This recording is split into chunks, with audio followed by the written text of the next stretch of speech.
Welcome to the video Arm Wrestling fans. Today we have a special guest for the first time on Arm Wrestling News, Paul Linn. How are you doing, brother?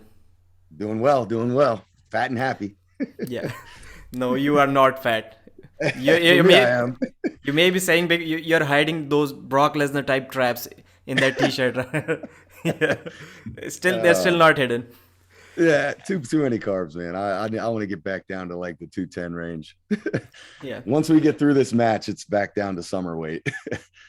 Paul, if you remember about 2, 3 years ago, or maybe even 4 years ago, even before I started this YouTube channel, I was like on a weekly basis, I would say once or twice a week, I was talking with you on Facebook, trying to learn something about the sport. And that day, I never knew that one day I'll be able to invite you on my channel to have a chat with you. And you are one of the most humble champions in arm wrestling. And sometimes people like me would like to take advantage of that and call you on my interview even during your busy schedule. So Oh thank no, you very much for it's that, brother. my pleasure, man. My pleasure. I remember those chats. I remember you motivating me to do more on my YouTube and me being like, oh, I don't have the energy. I don't have the time. And it's funny how it comes all for full circle now, and your channel's doing great. So it's excellent to see it. And I haven't changed one bit. I'm still literally poking people, forcing people to get more serious on YouTube. And I was doing that even before I had a YouTube channel with you about more than Right. two Well, years ago. you did change a little bit because you and Ryan Bone are friends now. So that's a Yeah. little bit of a change. It's kind of my it has kind of become my personality, because there are a lot of guys, not only Ryan, whom I started with not so good in the beginning, like Mhm. kind of a beef, borderline beef, you can say, and then we become good friends after that. So it is something Well, me, it it's has nothing to do about with those guys. all that stuff's good for the sport, and I think Ryan will tell you that he plays the heel a lot. I think, and it works for him, and it all generates hype, so it's all good in the end. So Paul, since you started talking about your channel, it was my first question anyways. So why not active on YouTube? Oh, it's because the level of effort and the lack of ROI. So it's funny. I was talking to Artem. We did our little podcast on it up, and it's convenient. And all I got to do is get on and talk a little bit. The setup, the effort that goes into editing and things like that. Just the time commitment. Like early on, when I was just gung ho and I was just mapping my process. Like if you go back through my channel and you look way back like 5 years ago, everything's terrible. It's shot on a cell phone, like up and down. It's just tragic. But at the time, I was just enjoying training and enjoying stuff so much that I wanted to like capture those moments and keep them.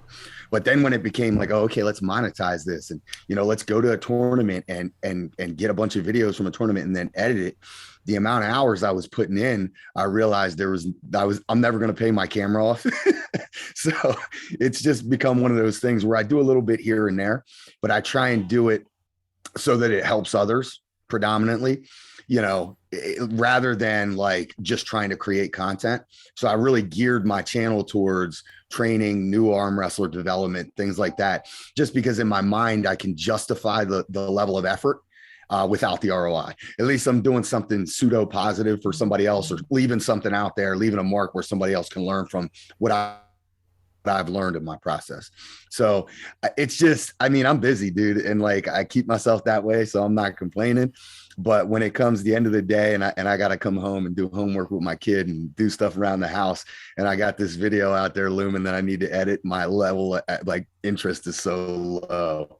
But I'll do a little bit here and there. And it's now we've transitioned into this world of like podcasts and interviews.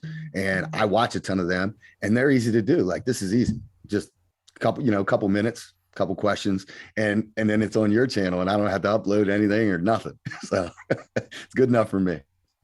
Yeah. Even back then when you were uploading videos, I can see now that your videos were like well edited, and you put out one of the best till day. If I go to your channel and watch your workout videos or arm wrestling training exercises videos, they are still till date the best out there. And I will encourage everyone to go over to Paul Lane's channel, Lethal Arms Network. That's it, right?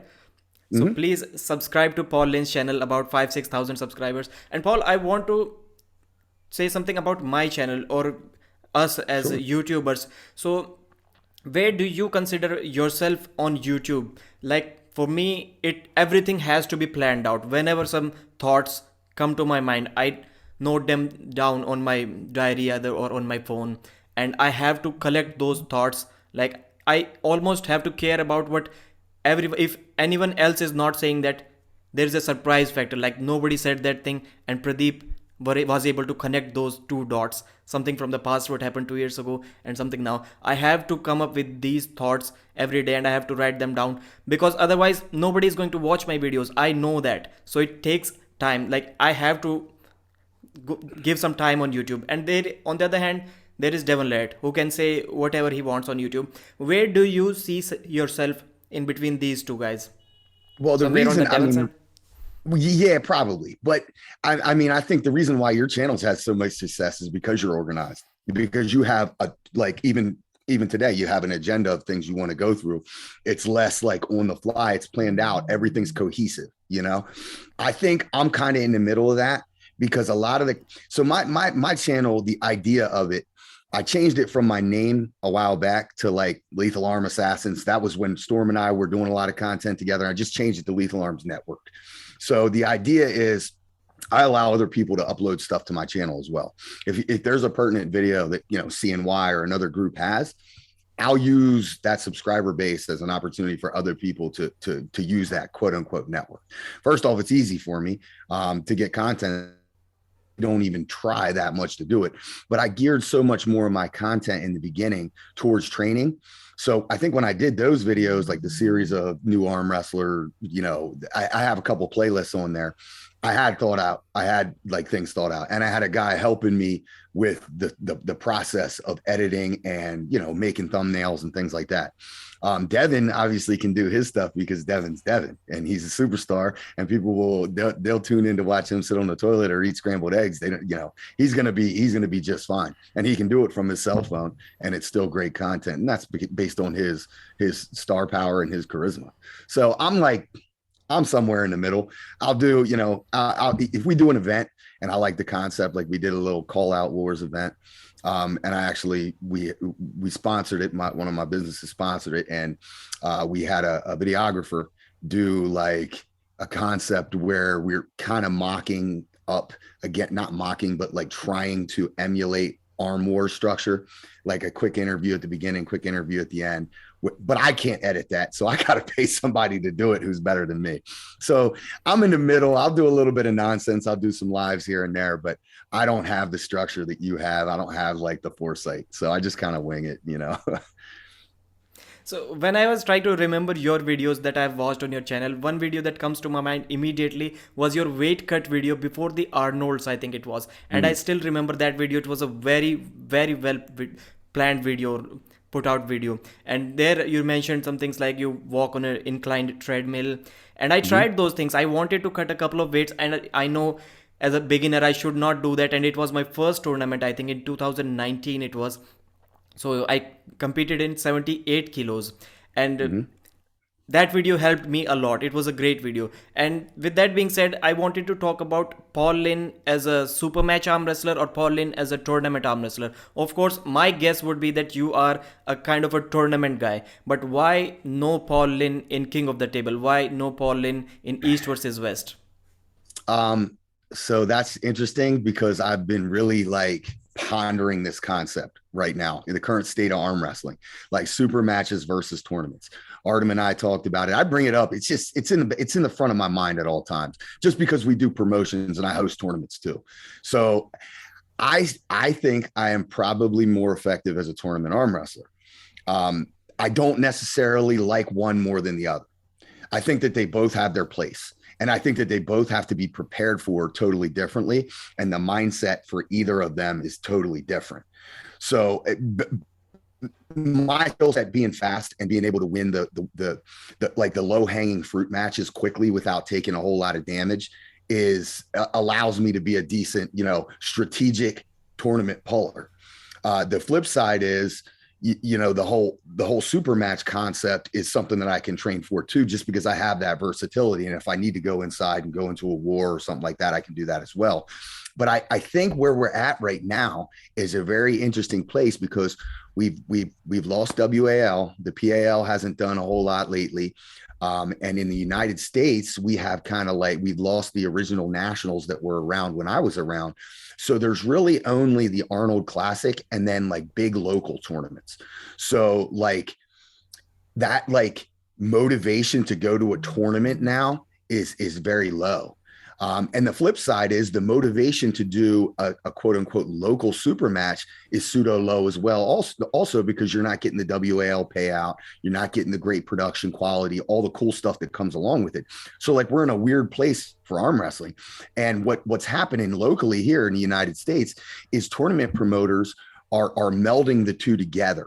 And they're having a ton of super matches. Like Ohio last week, they had 20 super matches, and then they tried to run a tournament.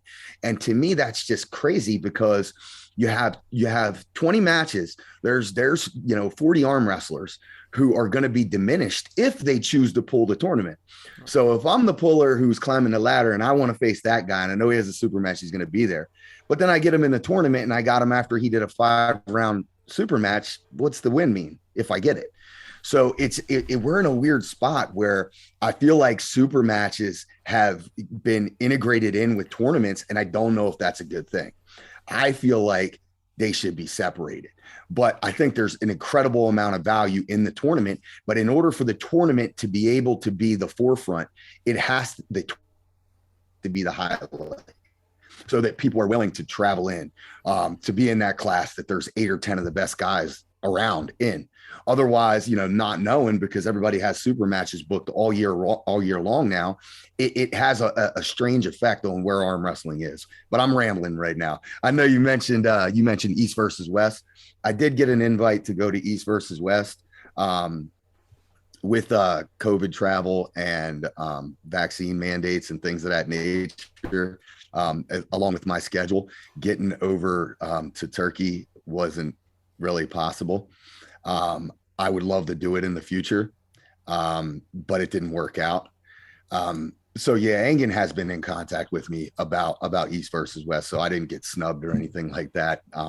But it didn't work with my schedule, my current status. Now, good. You mentioned vaccine mandates. There are no vaccine mandates in Turkey. Only RT-PCR is needed, if I remember Yeah. correctly. Yeah. So Arm Wars in the UK, I couldn't go because of vaccine mandate. Turkey was a little bit different. It was more schedule related. So yeah. And then King of the Table, I didn't get an invite yet. So I don't know, maybe one day we'll see. But I know that, yeah, Dubai is an appealing place, and I like what they're doing for sure. Don Idris, Paul, please get Paul on your King of the Table, Core Sports. Larry Wheels, Adam, if you guys are watching, please do that right now.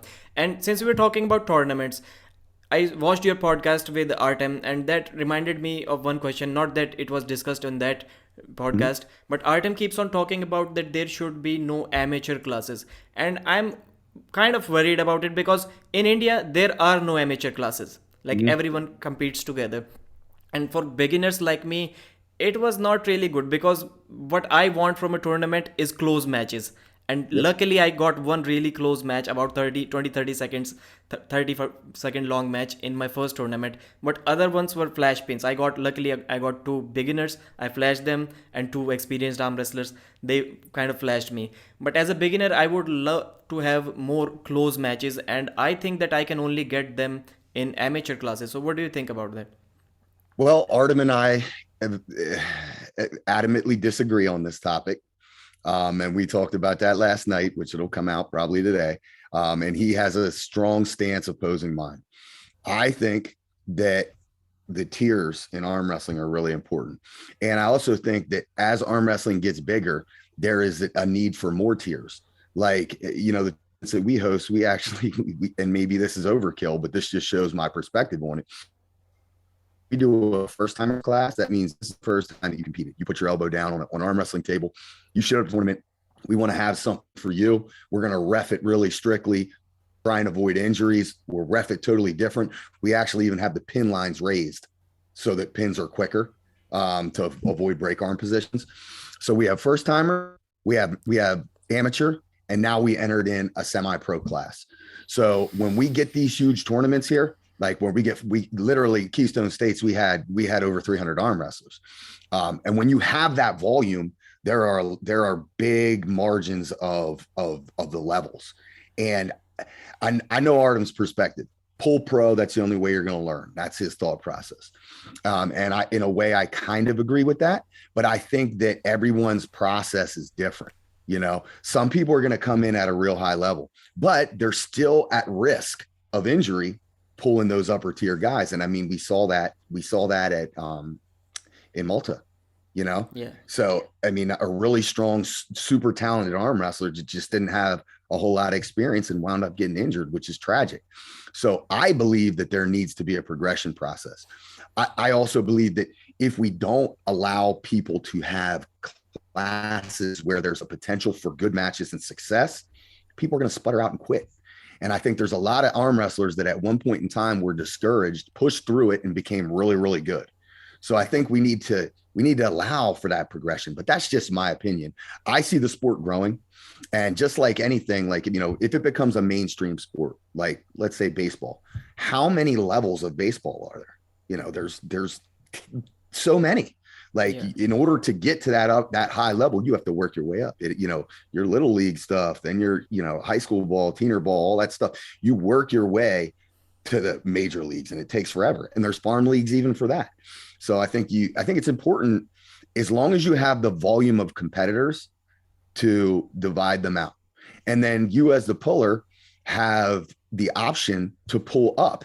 So if you say, all right, I'm an amateur now, but I want to try that semi-pro class out, you have the option to pay an entry fee and then go gain that experience. And I think, in my opinion, options are always better than not having them. But that's just my perspective. A lot of people are going to disagree, but it's okay. Yeah, the same kind of progression is in cricket here in India, because cricket is huge in India. Like I would say, I would guess 300, 400 million people playing cricket in India. I'm not saying they're watching cricket, they're playing cricket, that many people in India. So there are 4 or 5 levels that you have to progress through. And if you can make it to the Indian team in cricket, that is one of the biggest sports achievements in the world. Right. And you know, so that's the primary sport in India, right? Like, we know arm wrestling's not like that now. I mean, arm wrestling isn't as big as cornhole in the United States, you know, but the reality is, if we're really hoping to elevate the sport to that level, I think we need to prepare for it. So there's a case to be made that there should only be an open class now, because the volume of competitors. But I think that that's also different based on your geographical region. Where I'm at in the United States, tournaments turn out really big. A lot of arm wrestlers, like I have guys hit me up every week for practice, new guys. So with that influx of new pullers, we need to allow for a niche where they can fit in as well. Yeah, Just my before we move opinion. on, Paul, before we move on to the next question, next topic, you were mentioning about kind of something related to the dilution of tournaments. I think you were mentioning Mm-hmm. Winter Blast or Keystone, one of them. And I have a similar view about when people are saying, yeah, that guy won Zloty super heavyweight. I'm like, yes, but is he really a world champion? Because we already have top eight. So they are Yep. supposedly eight guys who are better than that guy who won the Zloty super heavyweight. And then we have 4 or 5 guys in North America who can probably beat that guy. A couple of guys or 1 or 2 guy in WAF who can possibly beat that. Maybe, not sure. Yep. But we have at least 10 people in the world, at least, who should be favorites above that guy. So yeah, dilution of tournaments is a real big thing. It is kind of disappointing, but we cannot change it in the super match world. Well, and it's interesting too, like the comparison between Zloty and WAF. Like, it's almost like you have, and Travis always calls it, WAF is the best amateur title you can get. And depending on how you look at that, because it's a tested event, Travis calls it amateur because you don't make any money and it's tested. And then here you have Zloty, where I guess you make a little bit of money and it's not tested. So we call that the pros. Pros. But how are you ever going to get everyone in that class and know who's the man? You know, there's separation in that as well. You know, and then with the ushering in of top eight and WAL and contracts, now people are controlled. You know, like you have to request permission to compete in certain things. How do you ever know who the man is? And Travis is a big believer in tournaments deciding who the man is, but there's a whole case to be made where, you know, You don't know who the actual man is based on who won the tournament. You need to know, can he beat every one of those guys? But the weird part of that is styles make matches, which is what makes Supermatch arm wrestling really cool. So how do you really crown a champion unless it's like Levon and he's just so much better than everybody, so much stronger than everybody? When, number 3 and number 4, my number 4 wins, but number 4 could beat number 2, but number 3 can't. Like there's so much to it. I think that Supermatch arm wrestling like that is what has generated the hype and the fan following, because tournaments, let's be serious, tournaments are awesome for pullers. The energy and the process is cool, but they absolutely suck for fans. If you've ever been to a big tournament and you sat around for 12 hours waiting for your buddy to pull so you could watch them and record them, it's a miserable thing. Wives hate them. Like I can't tell you how many arm wrestlers are like on the brink of divorce over arm wrestling because their wives can't stand it. It's tragic.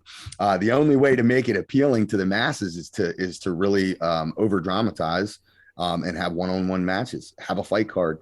I think WAL, for the criticism that it took, it was the best production quality that we had. Now there was, the rules and everything, and people can make complaints about it, but the production quality was top notch. And I think what, in the absence of those big leagues, what Larry is doing out there in Dubai is probably, not to mention what just happened in Malta. That was a great production. Like that was good to watch. I like that. I thought that was kind of a level up.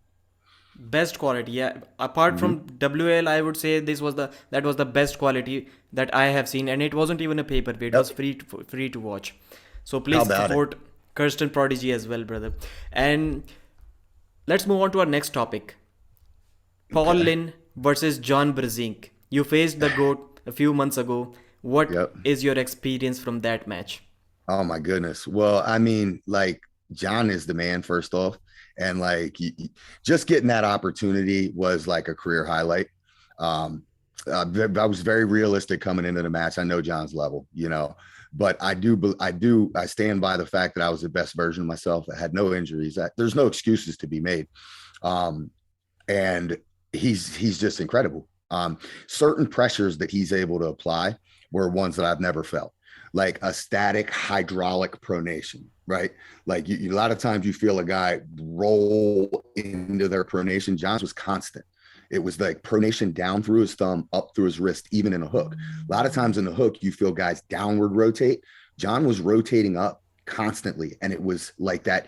It was that hydraulic pressure that no matter what, it was constant. There was no jerkiness of it, nothing like that. So anytime I would surge, I would open just a little bit.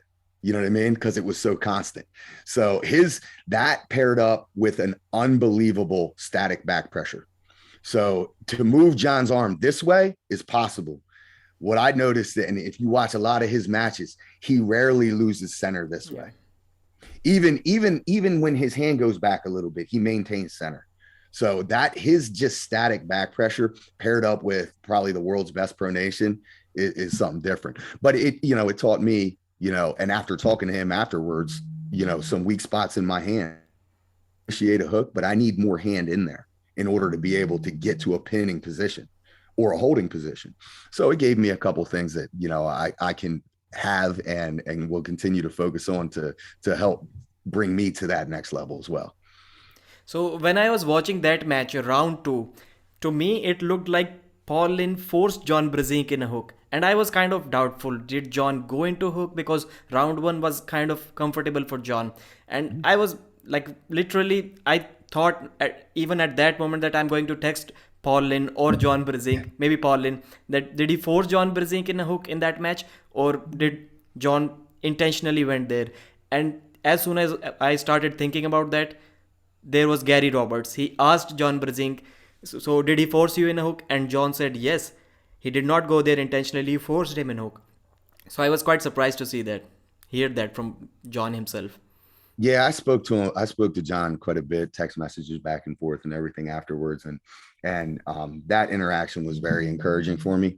Kind of how the match went. My first option after watching John Pual and where he kind of struggled with Dimitri, losing his wrist a little bit and everything. My round one, I'm thinking post top roll, control the height, and get a good high cup. And the way that match kind of went down, and most people don't notice, but Angan asked me afterwards, he said, why didn't you continue to stay outside? Why did you go inside the next couple of rounds? Actually, what happened was I was on the good side of the table. John had the buckle, and Bart set the buckle. Like when you go to put it on, he put it right here.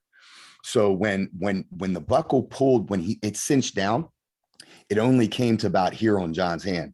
And in my opinion, the only disadvantage of not having the buckle is if your fingers close on the buckle.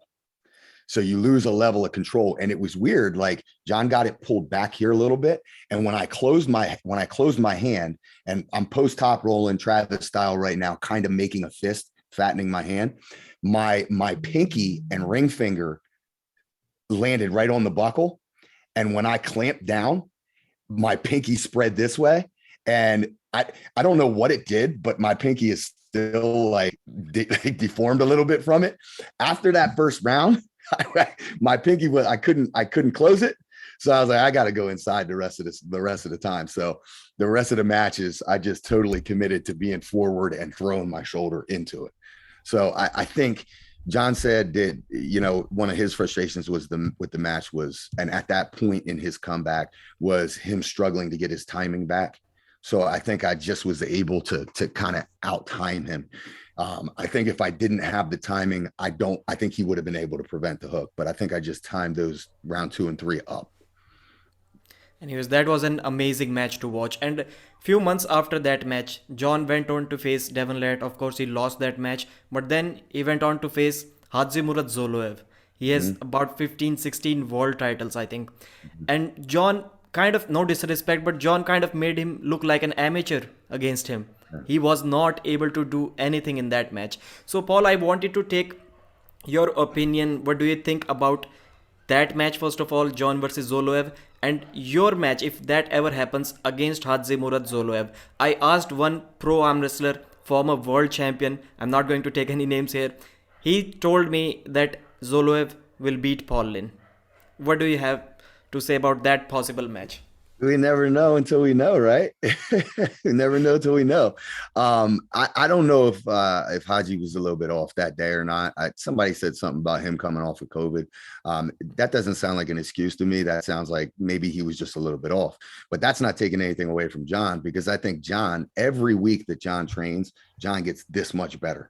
Like that version of John that pulled Chance and then Dimitri, every single time he's better. So Haji got like he got this too far along in the process, I think if I pull John right now, I'm not going to be nearly as competitive. I do think that stylistically a match with Zoloev could be interesting, especially depending on weight caps and things like that. I think Zoloev's a little bit smaller right now than me. And I think that was an advantage for John because he came in pretty big for that match too. But I was just amazed at John's ability to roll out in that last match. But I know better than trying to hook John outside the strap. The strap would have protected from that a little bit. But yeah, unbelievable. John he seemed to be in total control. So yeah, John made the comparison between myself and Zoloev in a couple podcasts and things like that. So just honored to be talked about with my name alongside some of those guys. Hopefully in the future we'll get the opportunity to test some of these things out. But I do feel like inside arm wrestling that I'm at my weight class, I'm approaching a level inside where I think that I'm getting closer to the guys overseas. So I get the opportunity to test myself against Todd Hutchings 2, 3, 4 times a year, at practice. And I'm not there yet. Like I don't have that side yet, but I think I'm getting to the point inside where, we both go there. I can make Todd work a little bit. Like he can't just, but Todd is the man in there. So to me, that's the best gauge. If I can pull inside with Todd, I feel like, if I can just make him work a little bit more every time that I pull him, I feel like I'm progressing. But I haven't grabbed every middleweight in the United States, so I can't really say. But I feel like deep inside here, stylistically, those are the matches that I think I kind of want. Yeah. And East versus West can be a great platform for a you versus Zoloev match. And when I was asking about that question, I too think that if there is a weight cap like below 100 kilos or at 95 kilos, I think Zoloev will definitely have the advantage. But I was talking about a force feeding 232-pound Paul Linn. Then that Yeah, match could go either way. I feel good. My body wants to be like a little bit under 220. Like if I'm facing some of these guys where they're just so much bigger than me and I feel like I have to get bigger, my body, I don't think that I gain like that, those next 8 pounds or whatever. I don't think it affects my strength as much as it's worth to gain the weight, if that makes sense. If I'm walking around at like 218, 220, something like that, I feel like that's my strength peak. But I also feel like 205, 198 is the class that I can be most effective in. But that entering that weight cut in does favor somebody like Haji for sure. Right. So, Paul, what are your upcoming matches? Are you planning on any matches in the future, in recent future? I have Ron Bath on the 19th, 3 weeks. So that's going to be on Michael Todd's channel. Subscription pay-per-view, something along that line. We're traveling out there to Michael's house. He's going to have it in his gym. So it's going to be a cool little format. The matches are pretty cool. Going to be an opportunity to hang out and, you get the opportunity, so actually how that match came about is what Michael originally offered me was Dan Mosier. Dan couldn't make the match.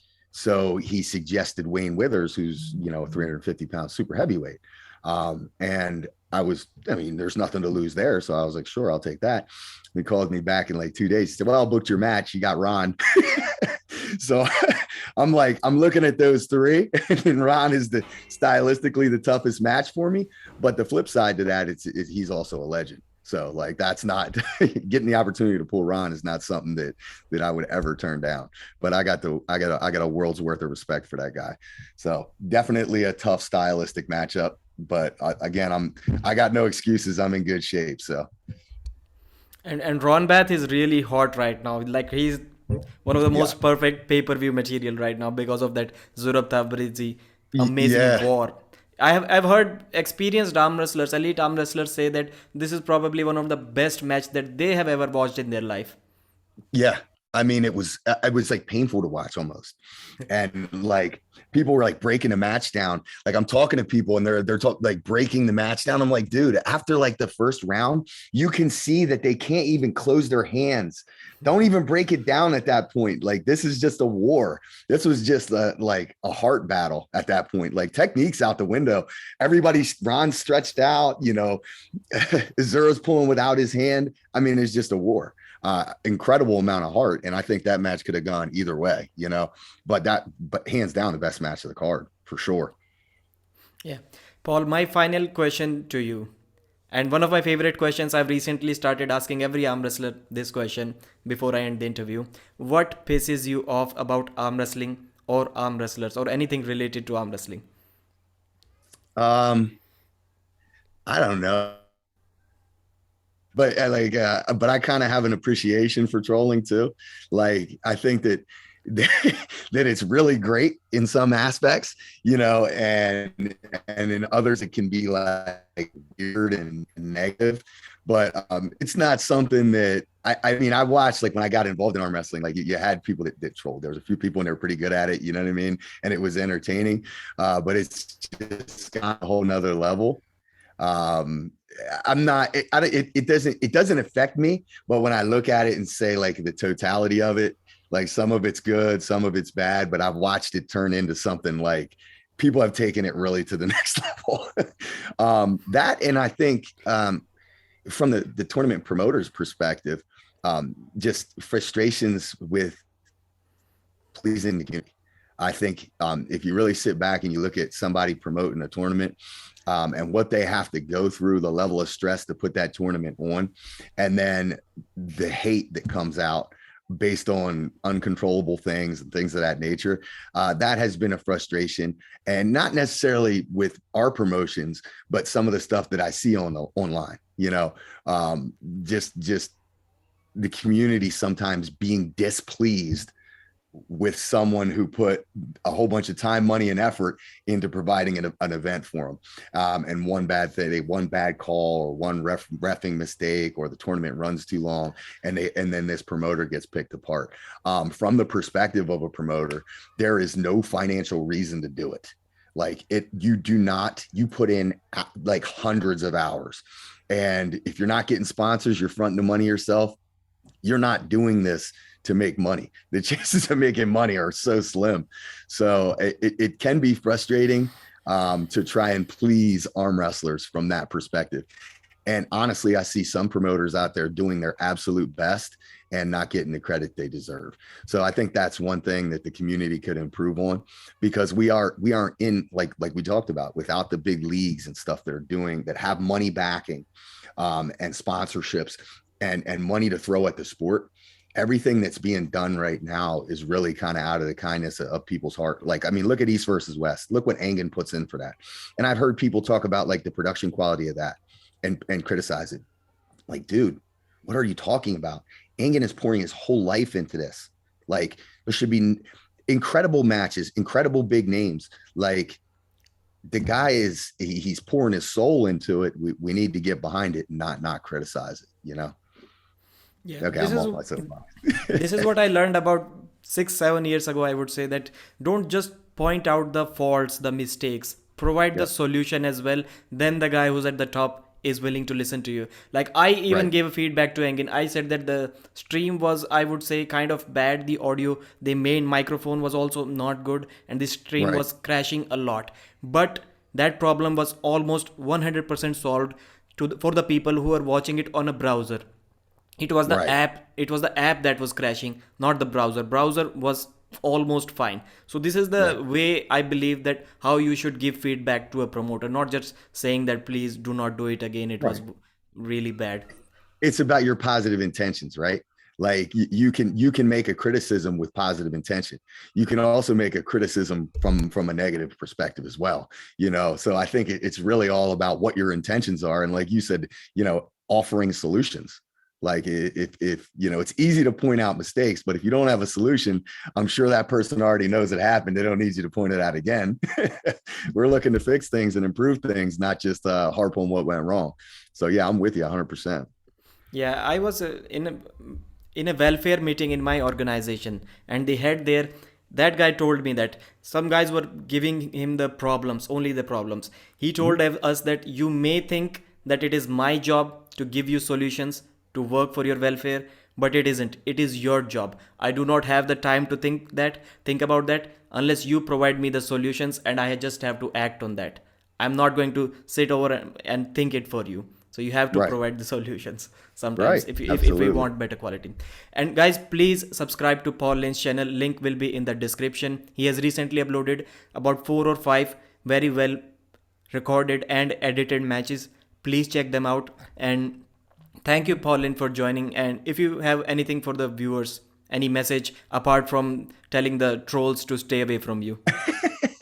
No, Pradeep, thank you for having me on, man. This was long overdue. We've been talking for a long enough time. We should have done this a long time ago. I'm here for you if you ever want to get me on and BS about stuff. I'm glad to do it. This is the time which works for me. So yeah, thanks to everybody for your support. Now all things good. The only other thing I can add is started up a cryptocurrency mining company where we're actually wholesaling hardware. So we're using that company to sponsor arm wrestling. So it does tie in. If you look at some of those videos, you'll see that PJ3 logo in the back. The idea is to kind of tie that into the arm wrestling community. We already have a decent niche in arm wrestlers that are involved in crypto. And the profits that we're making, we're hoping to help actually start funding some events and doing some positive things. So you can, if you want to check that out, you can check that out at pj3mining.com. pj3mining.com. Link will be in the Yep. description. And crypto is about to go up. It is about Oh, to I go up. know. Start It's mining. crazy. And It's Paul, crazy. I just remembered that this is actually the first time that we are talking on a phone call, Mhm. video call, anything. Just it was Mhm. just text message before that. So thank you very much. I'll be looking forward to invite you once again on my show. Absolutely. Thanks, brother.